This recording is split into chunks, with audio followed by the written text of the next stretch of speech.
और यहाँ घास फूस की कुटियन को रहना है, वहाँ उन अमीरों के महल और अटारी हैं, और वहाँ व्यंजन बनाती सुंदर सुकुमारी है। और यहाँ देखो सबही फुअरियन शिनारी हैं।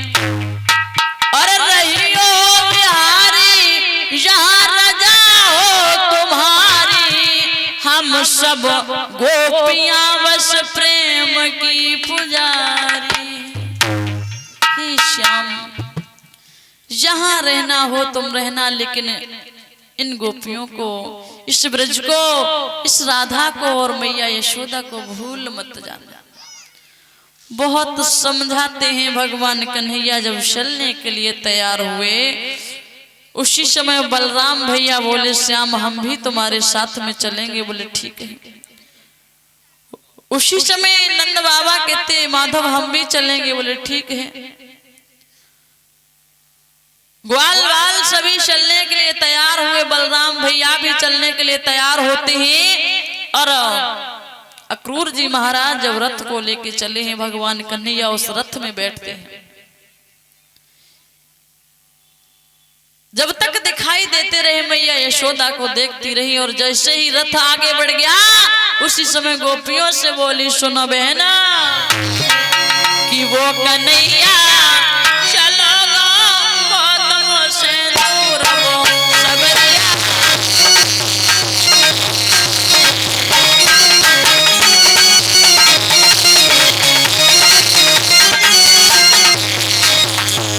वो कन्हैया चलो लो बहुत से दूर वो सबरिया।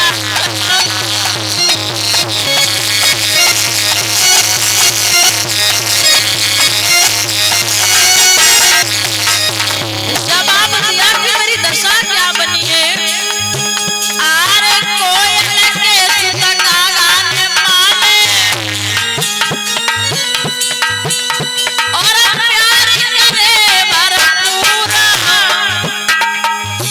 आरे तेरी श्याम को हमने पालो, मैं गई मजबूर।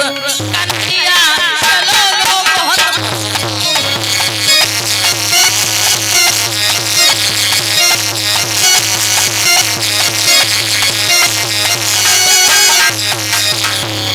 सावरिया, चलो लो बहुत सुंदर।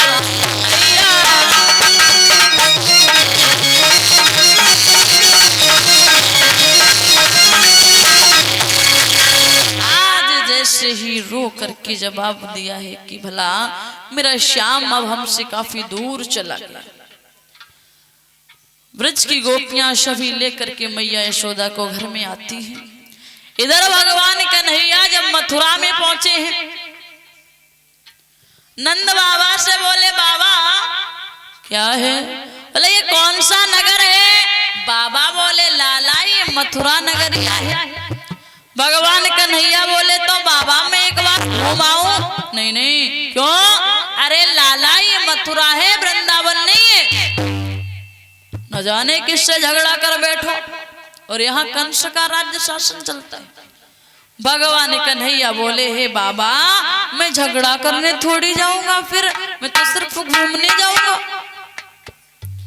बाबा बोले अगर नहीं मानते हो तो चले जाओ।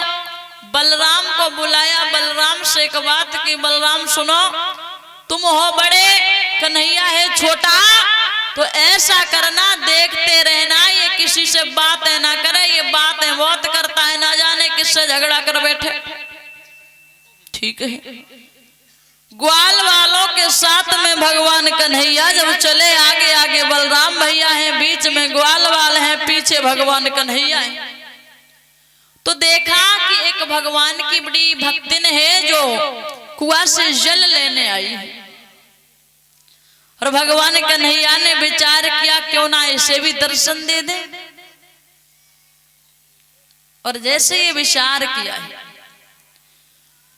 उसी समय भगवान कन्हैया उसके पास में पहुंचे और एक बात की, भाभी अकेली आई हो। उससे वार्तालाप जैसे ही बलराम भैया बाबा ने कहा था देख लेना कन्हैया किसी से बातें ना करे, कन्हैया तो बातें कर रहा है। बलराम बोले श्याम इधर आओ, तुम चलोगे आगे मैं चलूंगा पीछे। अब बलराम भैया आगे कृष्ण को कर लेते हैं खुद पीछे और बीच में ग्वाल वाल।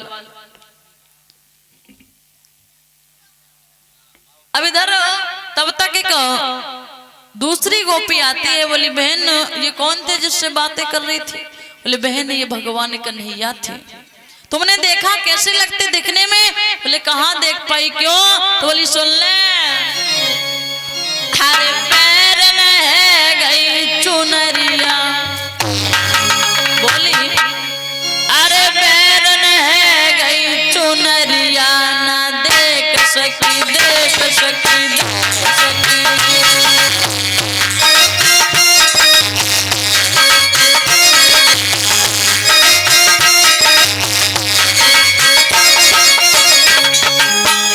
बोली कहाँ देख पाई, हमारी चूनर जो है ना ये दुश्मन बन बैठी। पैर में गई चुनरिया ना देख सकी।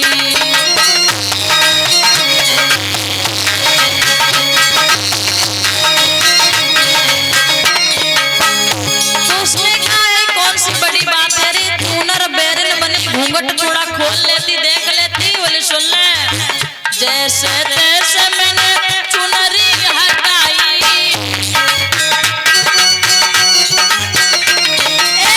जैसे तैसे मैंने चुनरी हटाई,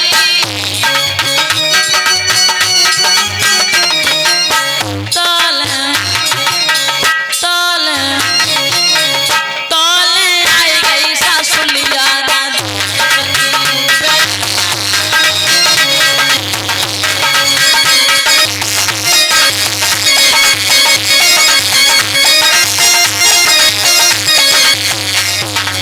जवाब दिया। तब तक हमारी सास आ गई, बोली सास आ गई तो भेज देती। बोली सुन ले, जैसे तैसे मैंने सास लपटाई,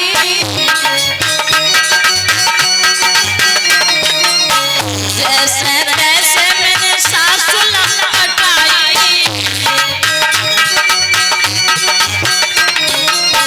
तोले तोले तोले कर गए सबरिया ना सकी।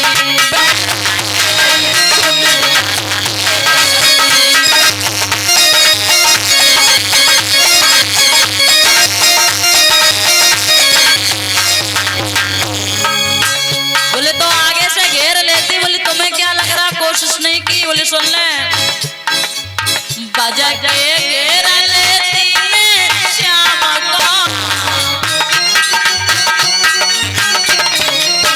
बजा के घेर लेती मैं श्याम को,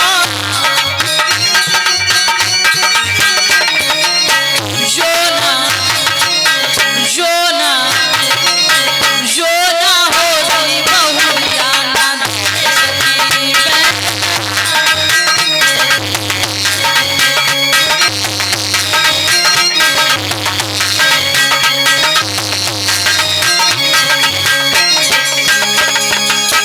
पैर में गई चुनरिया ना देख सकी।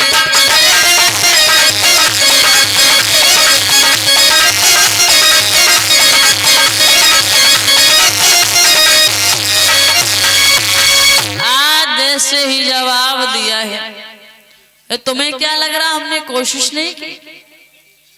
अब इधर भगवान कन्हैया आगे बढ़े तो भगवान कन्हैया ने देखा कि भोजराज कंस का धोबी चला।